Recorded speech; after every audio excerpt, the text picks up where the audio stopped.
Viewers, fellow Guyanese, good evening. I am taking this opportunity to update all of you on the progress we have made as a government.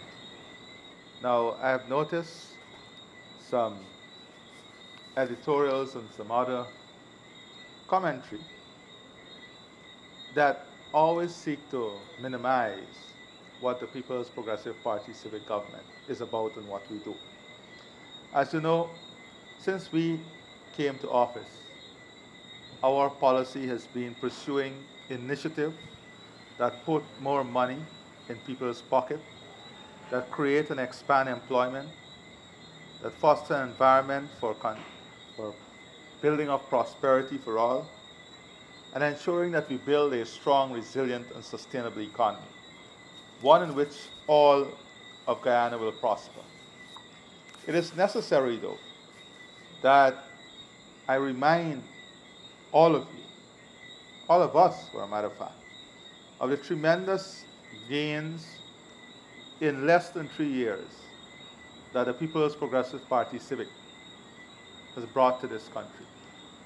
And it's important that I do this because those with the power of the ink in their hand can create a narrative that suits a particular interest. And in time, that ink fades away. And when that ink fades away and it dries and it flakes, then you see the intent behind what was written. But if you allow time to elapse and that ink to fade, it would have already created the impression it sought to create. That is why we must address the falsehood of narrative sometimes. In less than 3 years, we have almost completed the implementation of our manifesto.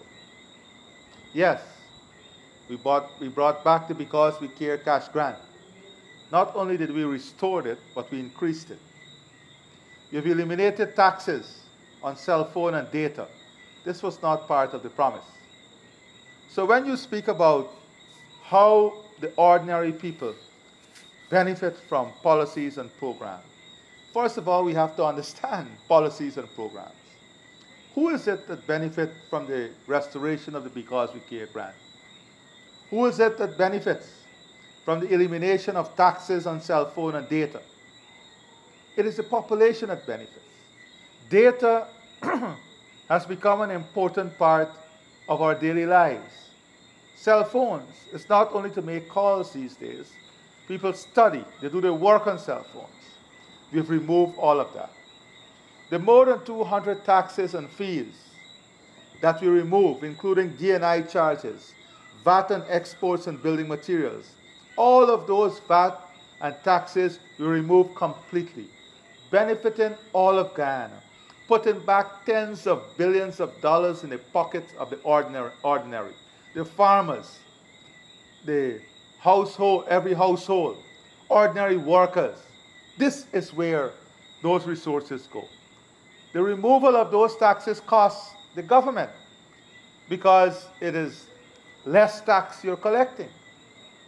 But we are making that investment on the people's behalf so that we put back more money in their pocket.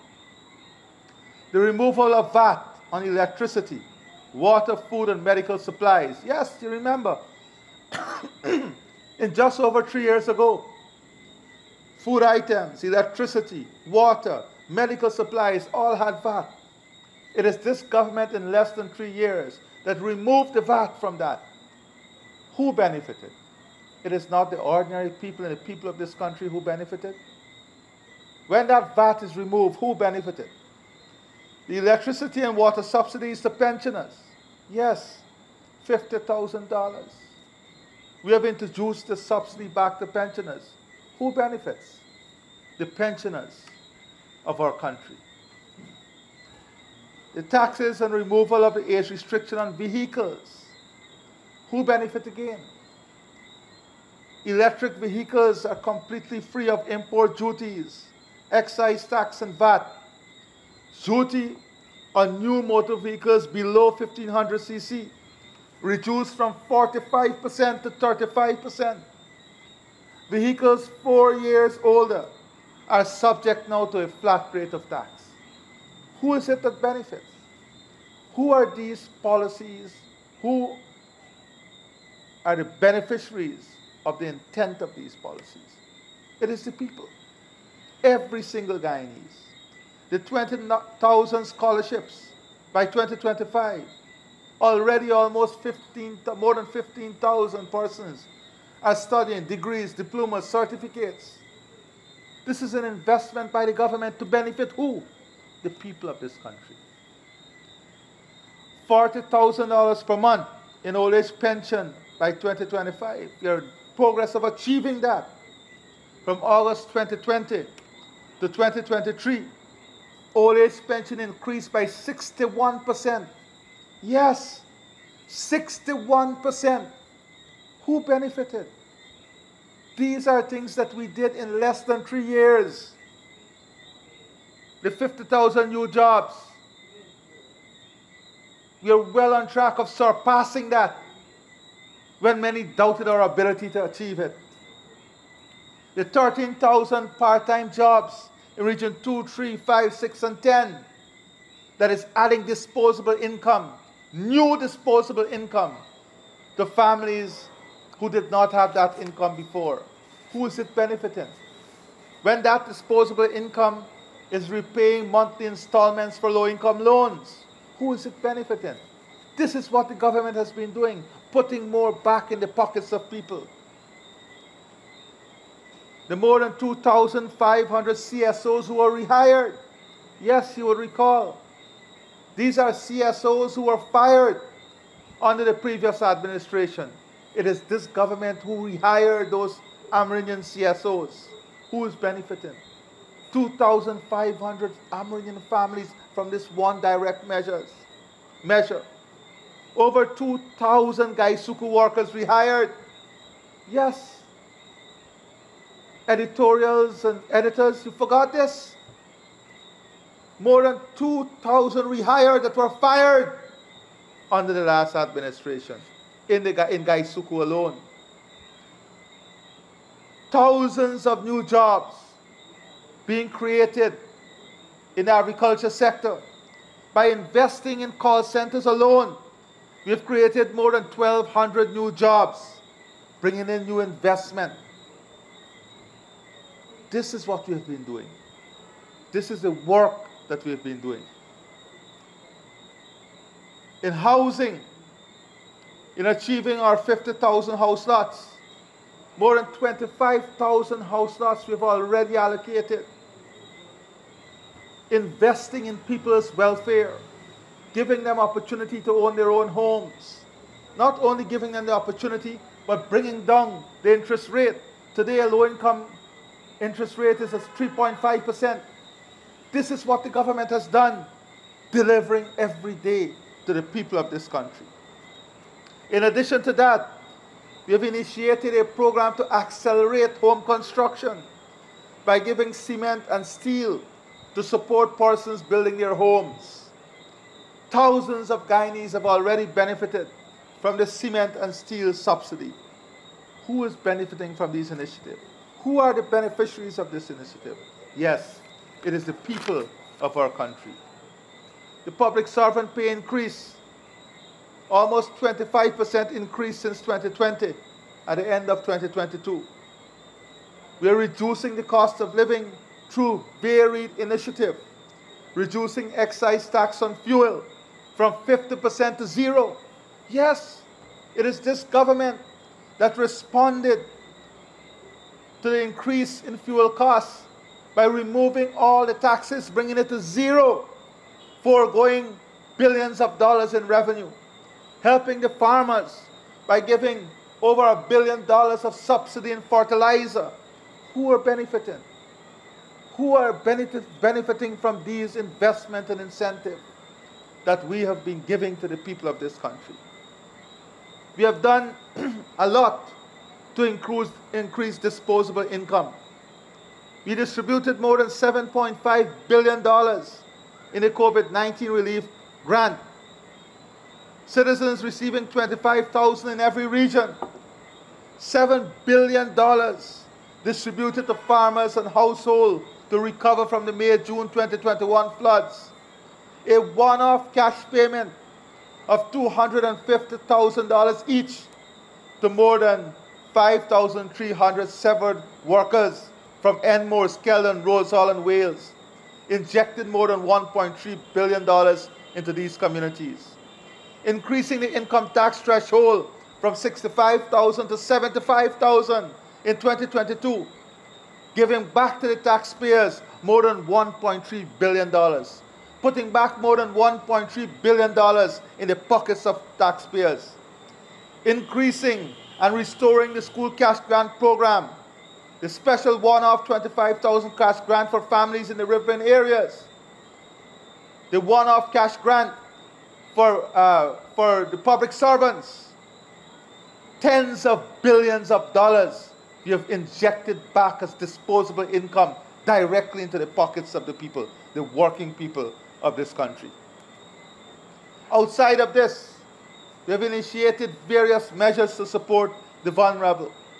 Old age pension increase from $20,000 to $28,000 per month, placing more than $6.5 billion additional resources in the pockets of our pensioners. Public assistance increased to $14,000, placing almost $1 billion additional dollars in the pockets of those persons receiving public assistance.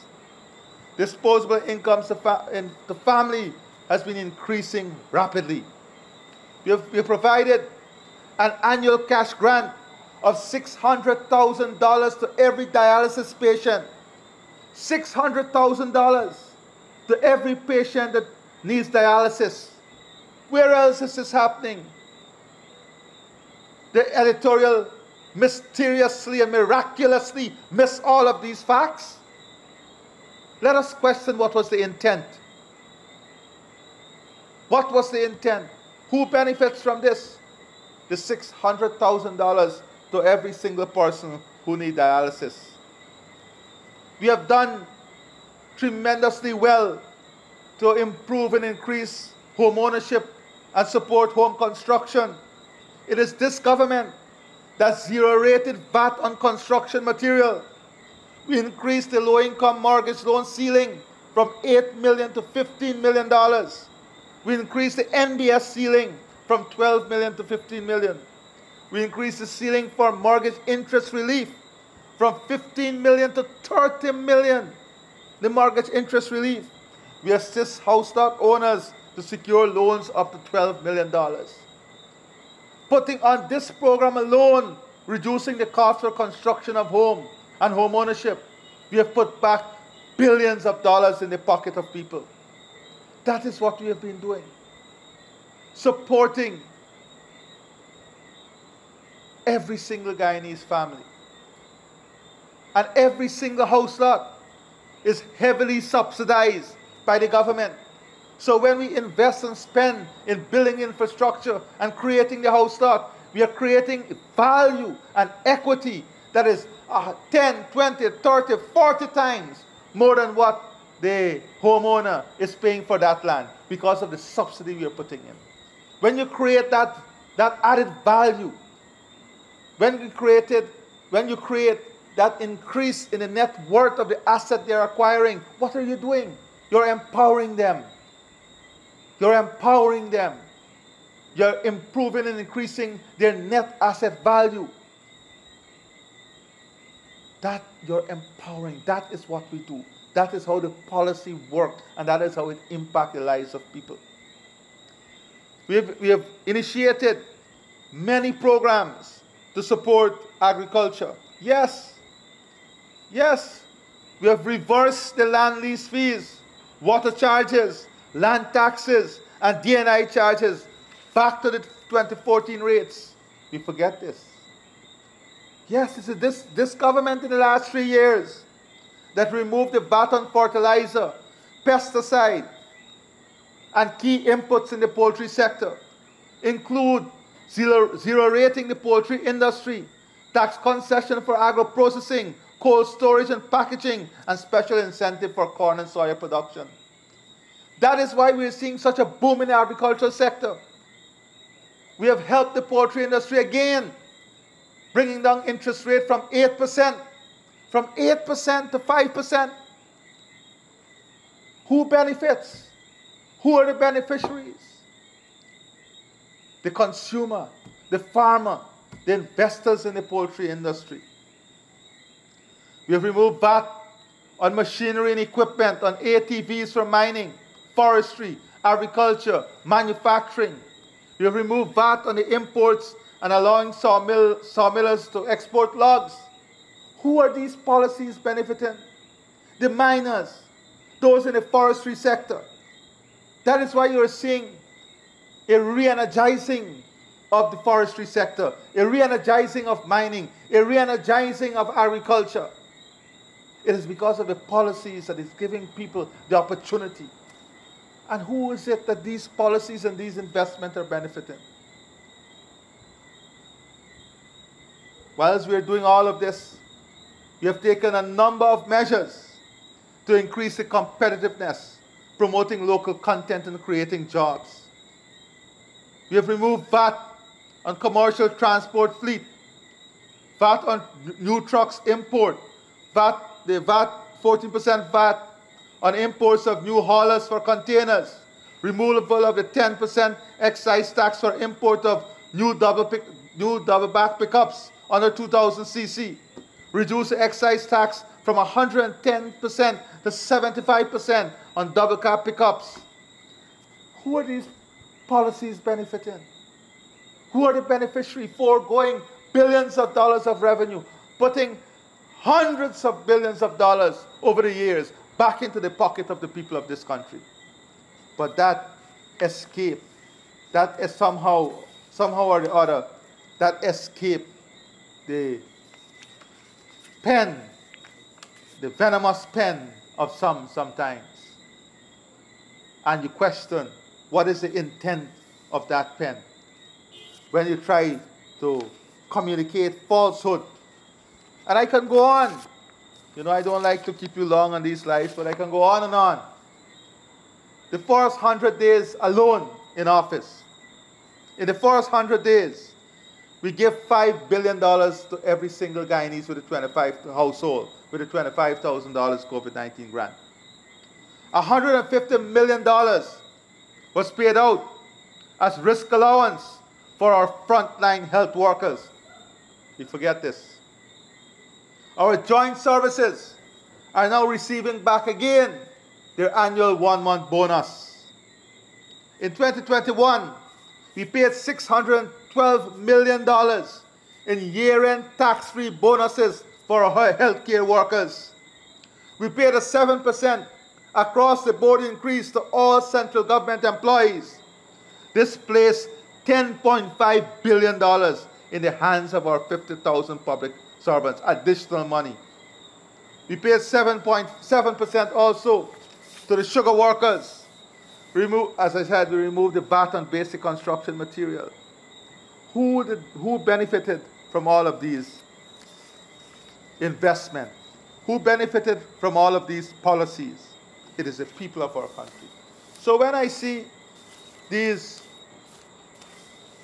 what I will call venomous work of the ink and work of the pen, it requires us to be conscious of the environment, to be conscious of the destabilizers, to be conscious of the false narrative, and to understand what this government has been able to deliver in just 3 years. Now there are some concepts that we must understand that I want to spend some very brief moment outlining. There is a concept called net transferable value. What is a net transferable value? If you go all across the country now, you will see the value of real estate increasing. If you go to All Boys Town, where we did the new boulevard, in Alboystown and all the streets that we're doing there, in Berbice, in Linden, what do you think is occurring? There's a concept called the net transferable value. As the government improve infrastructure, improve drainage, give better roads, create new road networks, new highways, what happens? The value of property goes up. There's a transferable value that goes to the people in the community. There's when you have a new hotel going up in a region, a new stadium going up in a region, new athletic track going up in a region, investment in resorts, investment in new housing area, what do you think is happening? There's a transferable value. The tens of thousands of persons who are working in the housing sector, additional income. Those who are supplying the sand, the lorry workers, the truck drivers, the mechanics. So when the government invests in infrastructure, it is not that you're eating this, you will eat the school, but it creates what you call transferable value. There is a social value. There is something called economic good and a social good. The concept of what is an economic good and what is a social good must be understood. So you can have an appreciation of the impact of government programs and policies. So the concept of net transferable value is one in which the government investment increases the net value or add to the value of individual communities and families. Now I can give an entire day understanding of this one concept, but that is briefly. The second concept is wealth creation. What is wealth creation? Wealth creation is when the government develop policies and programs that helps community, that opens up opportunity in communities for the advancement of wealth, the creation of wealth. Whether it's a small business grant, the support of to farmers through fertilizer, the swamp shrimp farmers in Berbice, the farmers in Baracara, that we have opened up new lands for, the drainage work that we are doing to improve new land and increase new land so that people will have access to new land to do productive work. That is investment to create wealth. If you don't do it, the land would be left there idle. No wealth can be created. For us to transfer the raw land into opportunities for wealth creation, you have to put the investment in. The investment has to be made so that it opens up the opportunity for wealth creation by the private sector, by the people of the country. That's the second concept. The third concept is disposable income. If you want families to be uplifted out of poverty, if you want families to move up the strata of society, then you have to find ways in which you can improve their disposable income. So, when you remove the burden of the family to support health care, to support education, when you can get a free education through a gold scholarship, free degree through a gold scholarship, when you have increase for the pensioners, when you have the Because We Care grant, when you have the subsidy on sand and cement, when you have lower interest rate by 3%, what you're doing? You're reducing the cost of the existing budget of that family, the budget, the pie of resources of that family. So what you do? You make more money, you free up more money, you free up more disposable income for other things. They may then decide to extend their house, to paint their house, or some you will free up income so that they can now save. It increases their propensity to save. So all these policies and programs to support the families enhance the disposable income. And then the fourth concept, and I will maybe go through some other concept later, but the fourth concept is value creation. How do we create value? You can't create value if you don't invest. But let me give you a simple example that people would not even realize. A simple program of the government, policy of the government, and how it affects people. Look at the CPL cricket. The concept of value creation. The CPL cricket, when it comes, what it does? It creates a stream of economic opportunity. Whether for the person who owns the bar down the road, the hotels, the persons who sell who sell food, the restaurants, the value creation by these programs, the value creation in the housing program, the value creation in infrastructure program, the value creation in the education program. That is another concept that we have to understand. Then, what we term in new development studies, policy-driven investment, where the government pursues policies that are aimed at driving up investment. So you'd recall when we came into government, we advanced a policy to support investment in new hotels. Today we have some more than 7 new hotels already under construction. So this is where policies drive investment. And that is what you see the government has been doing. Creating policies to drive private capital, drive private investment. That is why you're seeing all across the country construction work going on. You're seeing all across the country investment by the private sector. This did not happen by accident. This happened by a very structured approach by the government, by the policy of the government to drive investment. These new hotels, what will they do? They will create thousands of new jobs. For who? The ordinary people, the Guyanese. It will create downstream benefit for the supermarkets, the butchers, the poultry industry, eggs, cleaning service. That is how things work.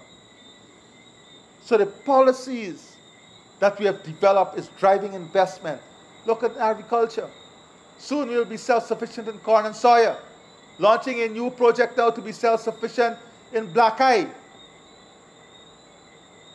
These are the things, the policies that drive the investment.